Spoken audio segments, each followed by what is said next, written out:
नमस्कार शेतकरी मित्रांनो, आज सकाळची लाईन असल्यामुळे जुनी ठिबक चेक करण्यासाठी आलेलो आहेत.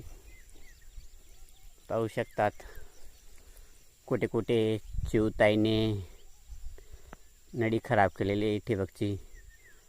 जुन्या लोकांची म्हण आहे, लवकर उठी तयाशी धनसंपत्ता आरोग्य लाभी.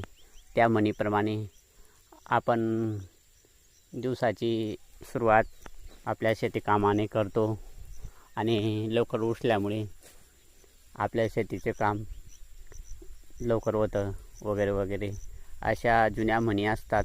त्याचप्रमाणे त्या म्हणी आपल्याला लागू होतात. लवकर उठी तयाशी ब्रह्मज्ञान आरोग्य धनसंपदा लाभे. आणि चला मित्रांनो, शेतकऱ्यांनी लवकर उठून शेतीचे काम करावं हीच नम्र विनंती. आपला मित्र शेतकरी राजा.